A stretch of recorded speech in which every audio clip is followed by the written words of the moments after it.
তো হে ভিউয়ার্স কেমন আছেন সবাই আশা করব সবাই ভালো আছেন। তো আজকে আমরা এক্সপ্লেন করছি শাইন আল্ট্রাম্যান মুভিটা। আর এই মুভিটা বানানো হয়েছে খুবই ভয়ঙ্কর একটা গল্প নিয়ে। তো এই জন্য আমি বলবো ভিডিওটা শেষ পর্যন্ত দেখার জন্য, আর নয়তো অনেক কিছুই মিস করে ফেলতে পারেন। সো চলুন কথা না বাড়িয়ে শুরু করি আজকের ভিডিও। তো এই গল্পের শুরুতে আমরা দেখতে পারি জাপানের মানুষজন খুবই আতঙ্কের মধ্যে ছিল, কারণ মাঝে মধ্যেই তাদের উপরে এসে মনস্টাররা আক্রমণ করত। আর এই বিশাল ভয়ঙ্কর বড় বড় মনস্টারদেরকে কাইজু বলা হতো। তবে আমরা দেখতে পারি জাপানের সরকার অনেক বছর ধরে বিরক্ত হয়ে ফাইনালি এই কাইজুদেরকে মোকাবেলা করার জন্য একটা স্পেশাল টিম বানিয়েছিল, আর তারা স্পেশাল ডিভাইসের মাধ্যমে তাদেরকে ফেস করার সিদ্ধান্ত নিয়েছিল। তবে বর্তমানে যেই ভয়ঙ্কর বড় বড় কাইজুরা তাদের সামনে আসছিল, সেগুলো তাদেরকে আরও বেশি ডিস্টার্ব করে দিচ্ছিল। আসলে এটা একটা ইনভিজিবল কাইরোজা ছিল, যেটার নাম ছিল নাইরুগা। আসলে এই নাইরুগা হঠাৎই জাপানের মধ্যে এসে ভয়ঙ্কর রকম করে সব কিছু ডিস্ট্রয় করা শুরু করে দিয়েছিল। আসলে জাপানের সোলজাররা লক্ষ্য করে যে এই ভয়ঙ্কর মনস্টারের মধ্যে গায়েব হওয়ার একটা পাওয়ার তো আছেই, তাছাড়া সে বিজলিগুলোকে নিজের মধ্যে অবজার্ভ করে সেগুলোর মাধ্যমে নিজের পাওয়ারকে আরও বাড়াতে পারত। আর যখন জাপানের সরকার এই ব্যাপারটা জানতে পারে, তখন তারা খুব দ্রুতই সমস্ত বিজলির গ্রিডগুলোকে বন্ধ করার সিদ্ধান্ত নেয়। তবে যখন নাইরুজা দেখতে পারে সে আর বিজলি নিতে পারছে না, তখন তার মাথা এতটাই গরম হয়ে যায় যে সে পুরো বিজলি গ্রিডটাকেই ভেঙে চুরমার করে দেয়। এরপরে যখন জাপানের সরকার কতগুলো বোমা মেরে এই ভয়ঙ্কর মনস্টারকে মারার ট্রাই করে, তখন নাইরুজা তার অদ্ভুত রকমের পাওয়ারের ইউজ করে বোমাগুলোকে আকাশের মধ্যে ডিস্ট্রয় করে দিয়েছিল। আর যখন জাপান সরকার এই ব্যাপারগুলো দেখতে পারে, তখন তারা বুঝতেই পারছিল না তারা কিভাবে এই ভয়ঙ্কর মনস্টারকে শেষ করবে। এই জন্য লাস্ট অপশন হিসেবে তারা তার উপরে পারমাণবিক বোমা মারার সিদ্ধান্ত নেয়। তবে এমনটা করতে গেলেও একটা বিশাল বড় ক্ষতির সম্মুখীন তাদেরকে হতে হতো, কারণ এই বোমার জন্য লাখো নিরীহ মানুষের এমনিতেই মৃত্যু হয়ে যেত। এখানে সোলজাররা একটা ব্যাপার লক্ষ্য করে যে নাইরুঙ্গা নামের যেই ভয়ঙ্কর মনস্টার তাদের উপর আক্রমণ করছে, সে শুধুমাত্র বিজলির মাধ্যমেই নিজের পাওয়ারকে বুস্ট করতে পারে। এই জন্য তাদের মাথায় একটা প্ল্যানিং চলে আসে।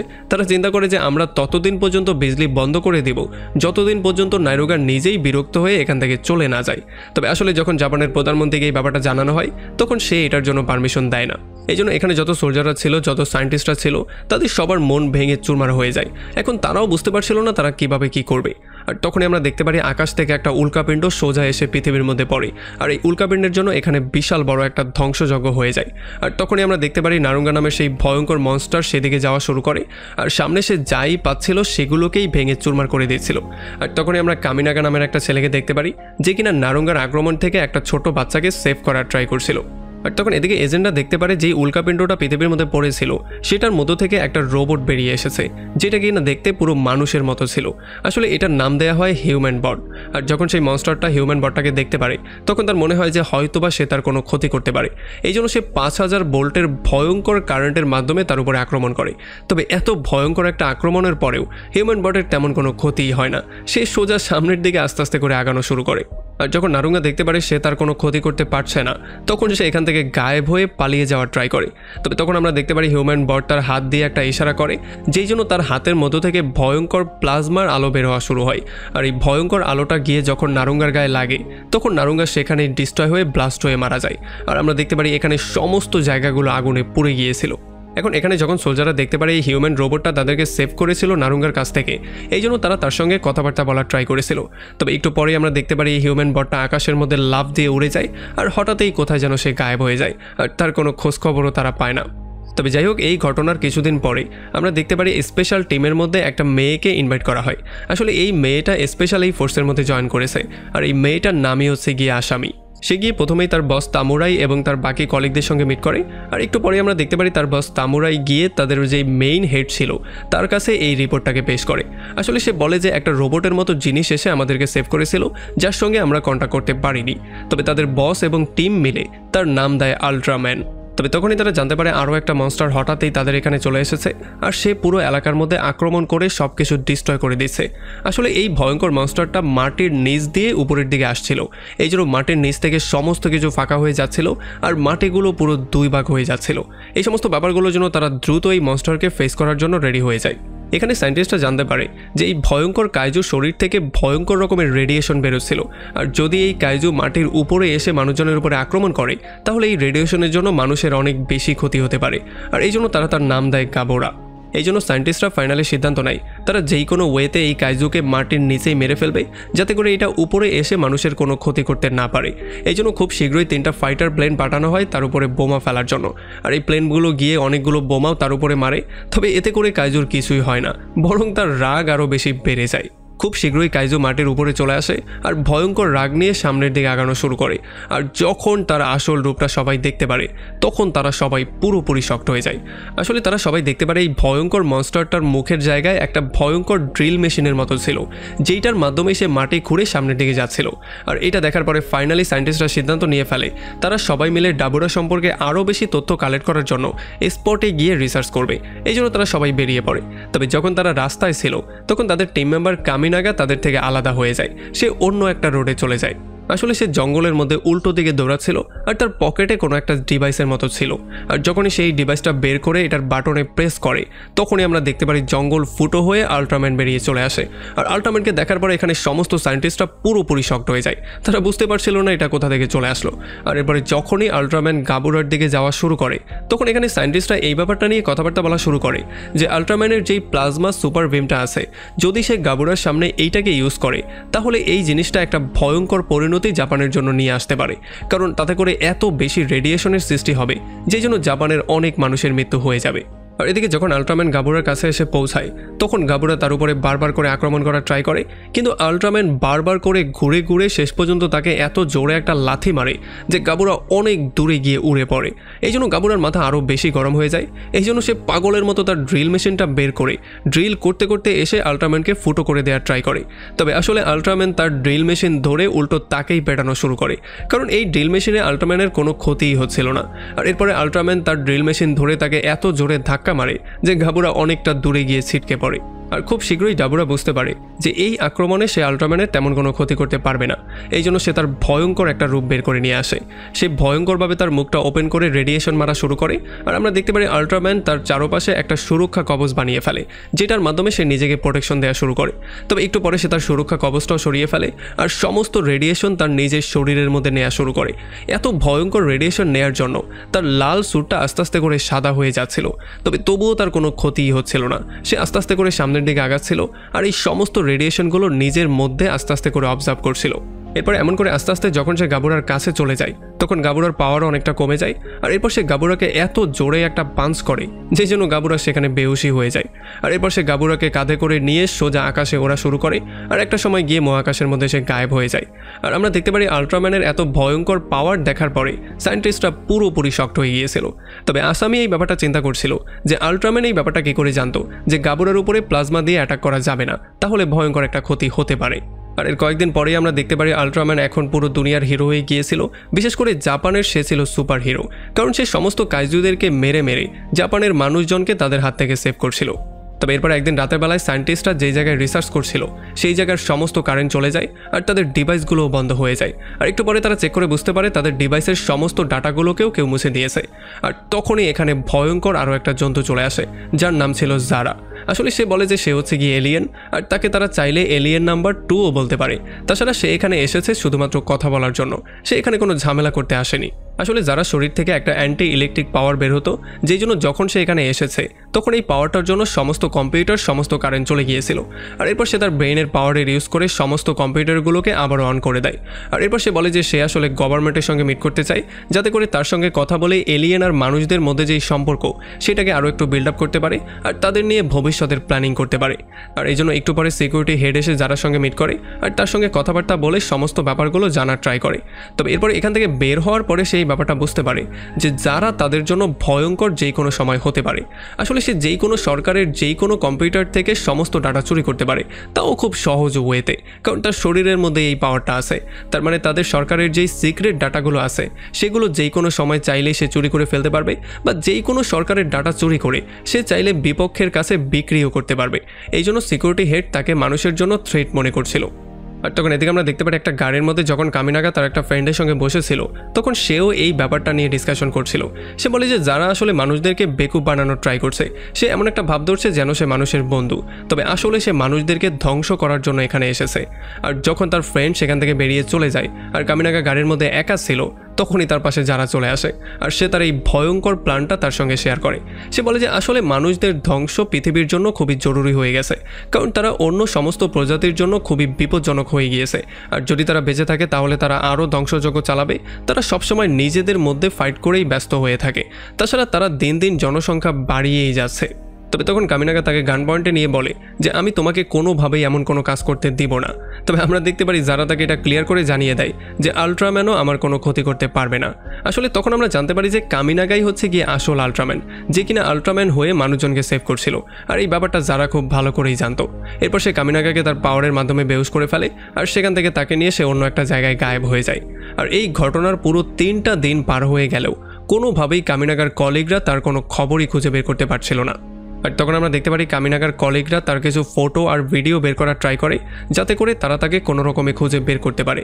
তবে তখন তারা এমন একটা ভিডিও পেয়ে যায় যেটা দেখার পরে তারা পুরোপুরি শকড হয়ে যায়। তারা দেখতে পারে কামিনাগা একটা জঙ্গলে দাঁড়িয়ে একটা বাটনে প্রেস করার সঙ্গে সঙ্গেই হঠাৎই সে পুরো আল্ট্রাম্যানে কনভার্ট হয়ে গিয়েছিল। আর তখনই তারা এই ব্যাপারটা জানতে পারে যে আসলে আল্ট্রাম্যান হচ্ছে কামিনাগা নিজেই। তবে এর একটু পরে তারা আরও একটা খবর পেয়ে যায় যে আল্ট্রাম্যান কোনো একটা শহরে গিয়েছে আর সেখানে সব কিছু ভেঙে চুরমার করে ফেলছে। আসলে এই সমস্ত ব্যাপারগুলো দেখার পরে তারা বুঝতেই পারছিল না যে কামিনাগা কেন হঠাৎই গিয়ে সেখানে সমস্ত জিনিসগুলো ভাঙচুর করছে, কারণ শুরু থেকে তো সে মানুষকে সেভ করেই আসছিল। তবে কিছুদিন পরে সরকারও এই ব্যাপারটা বিশ্বাস করে ফেলে যে আসলে আল্ট্রাম্যান কোনোদিনও মানুষকে সেভ করেনি, সে আসলে সবসময়ই মানুষের বিরুদ্ধেই ছিল। আসলে যারা সরকারকে যেই ইনফরমেশনগুলো দিচ্ছিল সরকার সেই ইনফরমেশন মোতাবেকই কাজ করা শুরু করেছিল। এই জন্যই তারা আল্ট্রাম্যানকে তাদের শত্রু হিসেবে দেখছিল। এর কয়েকদিন পরে আসামির কাছে একটা লেটার চলে আসে যেটা কিনা কামিনাগার পক্ষ থেকে ছিল। আর এটার মধ্যে সে সেই ডিভাইসটা পেয়ে যায় যেই ডিভাইসে প্রেস করেই সে কামিনাগা থেকে আল্ট্রাম্যানে কনভার্ট হতো। আর এই ডিভাইসটা পাওয়ার সঙ্গে সঙ্গে সে চলে যায় কামিনাগার আগের যেই পার্টনার ছিল তার সঙ্গে মিট করতে। আর তার সঙ্গে এই ডিভাইসটা সম্পর্কে সে আলাপ আলোচনা করা শুরু করে। আর এরপরে তারা দুজন ডিসকাশন করে ফাইনালি সেই জায়গায় যাওয়ার সিদ্ধান্ত নেয় যেখানে কামিনাগাকে বন্দি করে রাখা হয়েছে। এরপরে যখন আসামি সেই জায়গায় চলে আসে তখন সে গিয়ে কামিনাকে জিজ্ঞেস করে যে তুমি যে আল্ট্রাম্যান এটা তুমি সবাইকে কেন বললে না, তুমি কেন সবাইকে মিথ্যা কথা বললে। তবে তখন কামিনাকে তাকে বলে যে আমি তো কখনো কাউকে মিথ্যা কথা বলিনি, আমি শুধুমাত্র চুপ থেকে আমার সত্যিটাকে লুকিয়ে রেখেছি, কারণ মানুষ যদি জানতে পারে তাহলে তারা নানান রকমের কোয়েশ্চেনিং করা শুরু করবে। তবে এরপরে যখনই আসামি তাকে ফ্রি করে দেয় তখনই আমরা দেখতে পারি নকল যে আল্ট্রাম্যান ছিল সেই বিল্ডিং ভেঙে তাদের উপরে আক্রমণ করে আসামিকে কিডন্যাপ করে সেখান থেকে নিয়ে যাওয়ার ট্রাই করে। তবে এটা দেখার পরে কামিনাগাও দেরি না করে তার ডিভাইসের মধ্যে প্রেস করে দেয়, যেই জন্য সেও হয়ে যায় একজন ভয়ঙ্কর আল্ট্রাম্যান। আর এটা দেখার পরে সবাই এই ব্যাপারটা ক্লিয়ারলি বুঝতে পারে যে এতক্ষণ যে ভাঙচুর করছিল সে ছিল নকল আল্ট্রাম্যান আর কামিনাগাই হচ্ছে গিয়ে আসল আল্ট্রাম্যান। আর এরপর সে গিয়ে নকল আল্ট্রাম্যানকে পেটানো শুরু করে আর আসামিকে তার হাত থেকে সেভ করে সেফলি মাটিতে রেখে দেয়। আর এরপর সে চলে যায় নকল আল্ট্রাম্যানকে আচ্ছা রকম ধোলাই করার জন্য। আমরা দেখতে পারি আসল আল্ট্রাম্যান নকল আল্ট্রাম্যানকে গিয়ে আচ্ছা রকম পেটানো শুরু করে। তবে এরপরে যখন নকল আল্ট্রাম্যানও এসে তার উপরে আক্রমণ করে তখন আসল আল্ট্রাম্যান তার প্লাজমা বিমের মাধ্যমে তার উপরে আক্রমণ করে তাকে সোজা আকাশের মধ্যে উড়িয়ে নিয়ে ফেলে। আর এই জন্য যখন নকল আল্ট্রাম্যান অনেক বেশি আহত হয়ে যায় তখন সে তার আসল রূপে ব্যাক করে। আর তখন এই ব্যাপারটা সবাই দেখতে পারে এইটা আসলে অন্য কেউ ছিল না, এইটা ছিল জারা নামের সেই এলিয়েনটা। আর এরপর তাদের দুজনের মধ্যে আরও ভয়ঙ্কর মারামারি শুরু হয়ে যায়, তারা আকাশে উড়ে উড়ে একে অন্যকে পেটানো শুরু করে। আল্ট্রাম্যান তার এনার্জি বিমের মাধ্যমে জারার উপরে আক্রমণ করে আর এরপরে একটা ইলেকট্রিক ডিস্ক বানিয়ে সেটা তার দিকে ছুঁড়ে মারে, যেই জন্য জারার শরীর সেখানেই দুই টুকরো হয়ে যায় আর তার সেখানেই মৃত্যু হয়ে যায়। আর এরপরে আসল আল্ট্রাম্যান নিজের জয়ের পরে এখান থেকে উড়ে অন্য একটা জায়গায় চলে যায়, সে কোথায় গিয়েছে এই ব্যাপারটা আর কেউ জানতে পারে না। তো এরপর পরদিন সকাল থেকে জাপানের সরকার এজেন্ট কামিনাকাকে ধরার জন্য সমস্ত রকম ট্রাই করা শুরু করে, কারণ তার আসল সত্যিটা সবার সামনে বেরিয়ে গিয়েছিল। তবে আসলে এখানে কেউই জানতো না যে কামিনাগা বা আসামি কোথায় গায়েব হয়ে গিয়েছিল। তাদের দুজনকেই সেদিন রাতের পর থেকে আর কোথাও দেখা যায়নি। তবে এরপর পরদিন সকালবেলায় তারা খবর পায় যে আসামিকে শহরের মাঝখানে কোনো একটা জায়গায় দেখা গেছে। আর যখনই তারা তার সঙ্গে মিট করতে যায় তখন তারা তাকে দেখার পরে পুরোপুরি ভয় পেয়ে যায়। তারা দেখতে পারে আসামি আসলে 40 ফুট লম্বা হয়ে গেছে। আর যখন তার সঙ্গে তারা কথাবার্তা বলার ট্রাই করে তখন তারা বুঝতে পারে যে সে আসলে কারো বশের মধ্যে আছে। আর খুব শীঘ্রই আসামি একটা বিল্ডিংয়ের মধ্যে জোরে পাঞ্চ করে দেয়, যেই জন্য এখানে ভেঙে সব কিছু চুরমার হয়ে যায়। আর এখানেও একটা হট্টগোল শুরু হয়ে যায়। তবে আমরা দেখতে পারি তখনই আকাশ থেকে একটা ভয়ঙ্কর রহস্যময় আওয়াজ চলে আসে, যে কিনা তাদের সবাইকে সতর্ক করে দিয়ে বলে যে আল্ট্রাম্যান যেই টেকনোলজির ইউজ করছে সেটা আসলে তার একার না। আর এটা বলার সঙ্গে সঙ্গে যখনই আওয়াজটা শেষ হয়ে যায় তখন আমরা দেখতে পারি আসামি সেখানে বেহুশ হয়ে পড়ে যায়।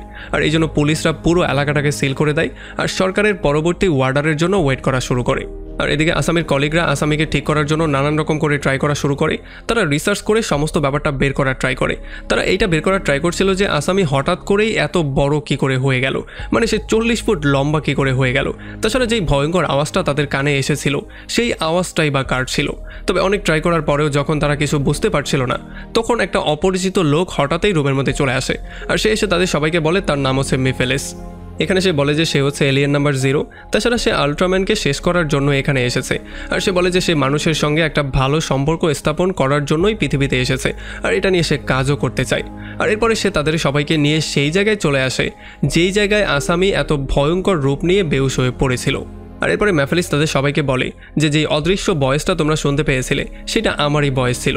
আর এরপর যখনই সে একটা তালি দেয় তখন উপর থেকে একটা ভয়ঙ্কর ডিভাইস নিচে চলে আসে যেটার নাম ছিল লেটার বক্স। আর এখানে সে বলে যে এমনই একটা লেটার বক্স আল্ট্রাম্যানের কাছেও আছে, তবে সেটা সাইজে একটু ছোট। আর এরপরে যখনই সে সেখানে একটা বাটনে প্রেস করে তখনই আমরা দেখতে পারি আসামি আবারও আগের রূপে চলে আসে আর সে জ্ঞানও ফিরে পেয়ে যায়। তো এরপরে পরদিন সে গিয়ে সরকারের সঙ্গে মিটিং করে। আর এখানে সে সবাইকে বলে যে আমি আপনাদের সবাইকে কিছু বেটার বক্স দিতে চাই যাতে করে এগুলো ইউজ করে আপনারা নিজেদেরকে পাওয়ারফুল করতে পারেন। তাছাড়া এইটার বদলে সে সরকারের একটা বিশাল পদের দাবি করে বসে। তবে সে এইটাও ক্লিয়ার করে জানিয়ে দেয় যে কোনো আইন কানুনের মধ্যে সে হস্তক্ষেপ করবে না, সে শুধু মানুষ আর এলিয়েনের মধ্যে সম্পর্ক স্থাপনে সাহায্য করবে, তাছাড়া তাদের মধ্যে পাওয়ার আদান প্রদানের পক্ষে কাজ করবে। তারপরে পরদিন সকালবেলা যখন আসামি অফিসে আসে তখন আমরা দেখতে পারি সে প্রচণ্ড রাগের মাথায় ছিল।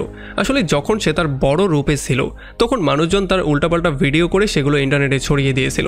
আর এই জন্য সে ম্যাফেলিসের উপরে প্রচণ্ড রাগ করেছিল, কারণ ম্যাফেলিস তার পারমিশন না নিয়েই তাকে এত বড় বানিয়ে দিয়েছিল আর তার কন্ট্রোল ছাড়াই তাকে সেখানে নিয়ে গিয়েছিল।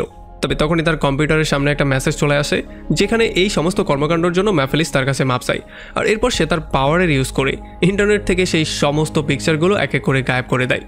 এরপরে ম্যাফেলিস সোজা গিয়ে কামিনাগার সাথে মিট করে আর তার সঙ্গে মানুষের ভবিষ্যৎ নিয়ে কথাবার্তা বলা শুরু করে। তবে কামিনাগা তাকে বলে যে মানুষকে বেটার বক্স দেওয়ার সিদ্ধান্তটা ভয়ঙ্কর কিছু হতে পারে, কারণ এতে করে মানুষ একে অন্যকে খুব সহজেই মেরে ফেলতে পারবে আর তাদের জনসংখ্যাও অনেকটা কমে যেতে পারে। তবে এই সমস্ত কথাবার্তাগুলো যখন তারা বলছিল তখনই কিছু পুলিশ ম্যাফেলিস এবং কামিনাগাকে একসাথে দেখে ফেলে, যেই জন্য তারা তাদেরকে গিয়ে অ্যারেস্ট করার ট্রাই করে। তবে তারা কিছু একটা করতে যেত তার আগেই ম্যাফেলিস তার টেলিপোর্ট হওয়ার পাওয়ার ইউজ করে কামিনাগাকে নিয়ে সেখান থেকে গায়েব হয়ে যায়। তো এরপর আমরা দেখতে পারি তারা দুজন একটা রেস্টুরেন্টে বসে গল্পগুজব করছিল আর সেই বেটার ডিভাইসগুলো নিয়ে কথাবার্তা বলছিল। এখানে ম্যাফেলিস তাকে বলে যে আমি যখন মানুষজনকে বেটার ডিভাইসগুলো দিয়ে দিব তখন এগুলোকে তারা তাদের বুদ্ধির ইউজ করে আরও বেশি ডেভেলপ করে ফেলবে আর সেগুলোর মাধ্যমে আমি তাদের সবার উপরে কন্ট্রোল পেয়ে যাব।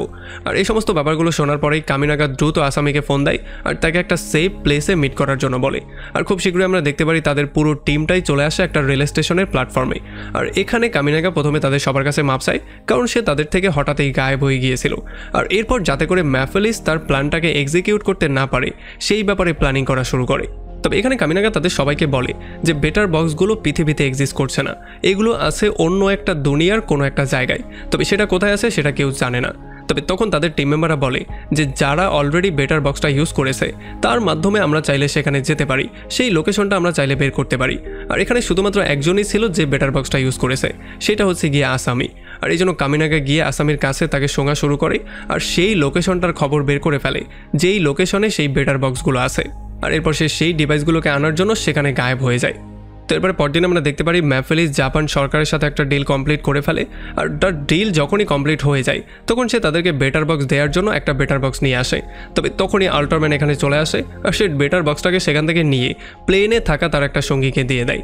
আর এটা দেখার পরে যখন মন্ত্রীরা চিল্লাচিল্লি শুরু করে তখন ম্যাফেলিস তাদের সবাইকে ওয়াদা করে বলে যে আমি অবশ্যই আপনাদের সবাইকে বেটার বক্স দিব আর আমার ওয়াদা আমি অবশ্যই পূরণ করব। আর এইটা বলার পরেই আমরা দেখতে পারি সে তার ডিভাইসটা বের করে আর যখনই সে ডিভাইসটা অ্যাক্টিভেট করে তখন সে তার আসল এলিয়েন রূপে চলে আসে আর আস্তে আস্তে করে সে একটা বিশাল বড় দানবে কনভার্ট হয়ে যায়। খুব শীঘ্রই পাশের একটা ইলেকট্রিক গ্রিডের কাছে তাদের দুজনের মোকাবেলা হয়ে যায় আর তারা দুজন একে অন্যকে পেটানো শুরু করে। আমরা দেখতে পারি তারা দুজন সমানে সমানে একে অন্যকে পেটাচ্ছিল। আর যখন আল্ট্রাম্যান তার ইলেকট্রিক ডিস্কের মাধ্যমে ম্যাফেলিসের উপরে আক্রমণ করে তখন এইটার কোনো প্রভাবই ম্যাফেলিসের উপরে পড়ে না, ম্যাফেলিস খুব সহজেই এটাকে সরিয়ে দেয়। আর এরপর তারা দুজন একে অন্যের প্লাজমার সাহায্যে একে অন্যের উপরে আক্রমণ করা শুরু করে। আর এই দুইটা নিজেদের মধ্যে সংঘর্ষ হওয়ার জন্য এখানে ভয়ঙ্কর কিছু ব্লাস্ট হয়ে যায়। তবে আসলে ম্যাফেলিসের পাওয়ারটা এখানে অনেকটা বেশি ছিল, যেই জন্য সে আস্তে আস্তে করে সামনের দিকে আগাচ্ছিল। তার মনে হচ্ছিল যে সে হয়তো বা আল্ট্রাম্যানকে খুব সহজেই শেষ করে ফেলবে।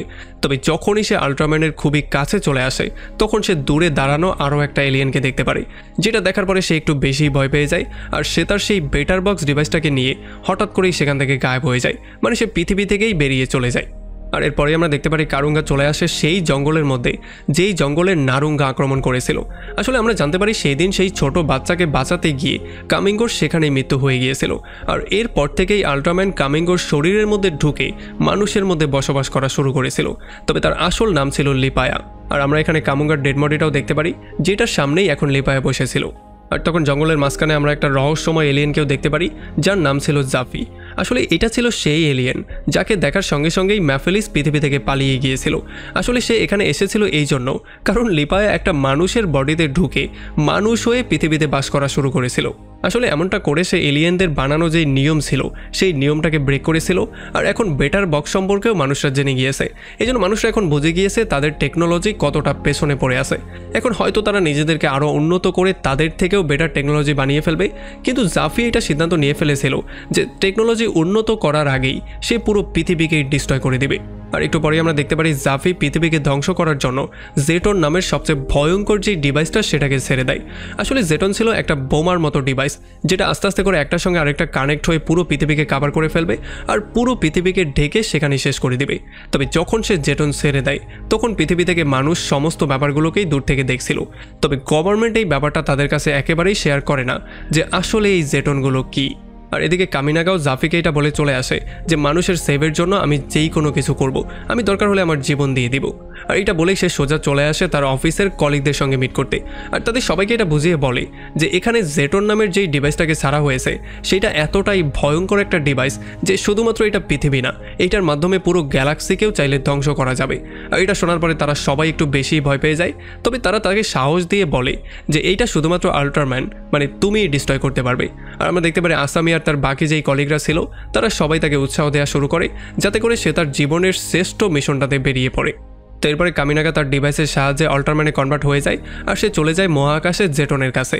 সে প্রথমে গিয়ে তার প্লাজমা বিমের সাহায্যে জেটনের উপরে আক্রমণ করে, তবে এতে করে কোনো কাজই হচ্ছিল না। আর এই জন্য সে তার ইলেকট্রিক ডিস্কটা বের করে। তবে এইটা দিয়েও যখন সে আক্রমণ করে তখন এটার কোনো ক্ষতিই হয় না, বরং এইটা করতে গিয়ে জেটনের যেই ডিফেন্স সিস্টেম ছিল সেইটা উল্টো অ্যাক্টিভেট হয়ে যায়, যেই জন্য জেটন উল্টো কামিনাগার উপরে বিভিন্নভাবে আক্রমণ করা শুরু করে। আর আমরা দেখতে পারি এত ভয়ঙ্কর আক্রমণের সামনে আল্ট্রাম্যানও টিকতে পারে না আর সে খুবই আহত হয়ে আবারও পৃথিবীতে এসে পড়ে। এদিকে যখন জাপানের সরকার খবর পেয়ে যায় যে আল্ট্রাম্যানও জেটনের কোনো ক্ষতি করতে পারেনি, তখন তারা খুবই হতাশ হয়ে যায়, কারণ তারা বুঝে গিয়েছিল যে পৃথিবী হয়তোবা ধ্বংস এবার হয়েই যাবে। আর তখনই হসপিটালে আমরা দেখতে পারি কামিনাগার চিকিৎসা চলছিল, কারণ জেটনের আক্রমণে সে অনেকটা আহত হয়ে গিয়েছিল। অনেকদিন পার হয়ে গেলেও তার চিকিৎসার কোনো উন্নতিই হচ্ছিল না। আর এদিকে সাধারণ যেই মানুষজন ছিল তারা খুবই নর্মালভাবে লাইফ লিড করছিল, কারণ তারা এই ব্যাপারটা জানতোই না যে আসলে পৃথিবীর চারপাশে কি ভয়ঙ্কর একটা ব্যাপার ঘটছে। এদিকে পুরো টিম জেটনকে ডিস্ট্রয় করার সমস্ত রকম টেকনিক খুঁজে বের করার ট্রাই করছিল, তবে কেউ কিছুই পাচ্ছিল না। আর তখনই তাদের একটা কলিগ মেয়ের মনে পড়ে যে যখন কামিনাগা মহাকাশে গিয়েছিল যাওয়ার আগে সে একটা পেন ড্রাইভ তার কাছে দিয়ে গিয়েছিল। আর যখন সেই পেন ড্রাইভটা ওপেন করে তখন সে এখানে বেটা পাওয়ারের ইউজ করে কিছু মিসাইল বানানোর টেকনিক পেয়ে যায়। আর এরপর তারা দুজন মিলে প্ল্যানিং করে তারা বেটা পাওয়ারের মাধ্যমে মিসাইল বানিয়ে সেগুলো নিয়ে জেটনের মধ্যে ডিস্ট্রয় করাবে। তো এর কয়েকদিন পরে যখন কামিনাগা জ্ঞান ফিরে পায় তখন তার সমস্ত কলিগরা পৃথিবী সেভ করার যত প্ল্যানিং ছিল সেই সমস্ত ব্যাপারটা তাকে বুঝিয়ে বলার ট্রাই করে। আসলে তারা বেটা এনার্জির সাহায্যে নতুন একটা টেকনিক বানিয়েছিল, যেইটার মাধ্যমে এখন কামিনাগার শরীরের মধ্যেও একটা ট্রান্সফরমেশন করে দেওয়া হয়েছে, যেটার সাহায্যে কামিনাগা মহাকাশে গিয়ে দুইটা কসমিক এনার্জির মধ্যে সংঘর্ষ করিয়ে এই ডিভাইসটাকে সেখানেই বন্ধ করিয়ে দিতে পারবে। তবে এইটা খুবই রিস্কি একটা মিশনও ছিল, কারণ এই মিশনের মধ্যে এমনটাও হতে পারে যে সেই কসমিক এনার্জির ধাক্কার জন্য কামিনাগা অন্য কোনো ডাইমেনশনেও হারিয়ে যেতে পারে, মানে সে পৃথিবীতে আর ফিরে নাও আসতে পারে। তবে কামিনাগা এগুলোর কেয়ার না করে সে পৃথিবীকে বাঁচানোর সিদ্ধান্ত নেয়। আর খুব শীঘ্রই সে আল্ট্রাম্যানে কনভার্ট হয়ে সোজা স্পেসে চলে আসে। আর এখানে এসে সে জ্যাটনের উপরে আক্রমণ করার সিদ্ধান্ত নেয়। সে প্রথমেই জ্যাটনের উপরে কসমিক এনার্জি দিয়ে আক্রমণ করে দেয়। আর যখন জ্যাটনও তার উপরে কসমিক এনার্জি দিয়ে আক্রমণ করে তখন দুইটা কসমিক এনার্জির সংঘর্ষের জন্য এখানে বিশাল বড় একটা ব্লাস্টের মতো হয়ে যায়। আর এই ব্লাস্টের জন্য দুইটা কসমিক এনার্জির পাওয়ারই ডিস্ট্রয় হয়ে যায়। তবে এখানে এই ব্লাস্টটা এত ভয়ঙ্কর আর এত বড় ছিল যেটার জন্য এখানে একটা ব্ল্যাক হোলের মতোই সৃষ্টি হয়ে গিয়েছিল। আর এই ব্ল্যাক হোলের মধ্যে আল্ট্রাম্যান পড়ে সেও পৃথিবীর অন্য একটা ডিরেকশনের দিকে চলে যায়। আর এই ডাইমেনশনে গিয়ে সে জাফির সঙ্গেও কথাবার্তা বলে আর জাফিকে তার মনের সমস্ত ব্যাপারগুলো সে শেয়ার করে বলে। সে মানুষজনের চালচলন, মানুষজনের ইমোশন নিয়ে তাকে বলে।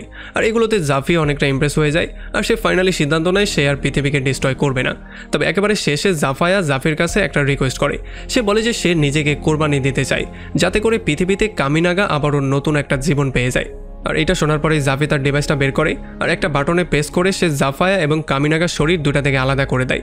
আর পৃথিবীতে যখনই কামিনাগা জ্ঞান ফিরে পায় তখন তার কলিগরা তাকে দেখার পরে অনেক বেশি হ্যাপি হয়ে যায়, কারণ ফাইনালি তারা বুঝে গিয়েছিল যে জাফায়া পৃথিবীকে সেই ভয়ঙ্কর ডিভাইসটা থেকে সেভ করে ফেলেছিল। আর এমন একটা ইন্টারেস্টিং পয়েন্টে এই পুরো মুভিটা এখানেই শেষ হয়ে যায়। তো আমাকে কমেন্ট করে জানান কেমন লাগলো ভিডিও। যদি ভালো লাগে তাহলে অবশ্যই একটা লাইক করবেন, আর যদি এখনও আমাদের চ্যানেলটা সাবস্ক্রাইব করে না থাকেন তাহলে প্লিজ করে ফেলুন। তো আমাদের দেখা হবে অন্য কোনো ভিডিওতে অন্য কোনো একদিন।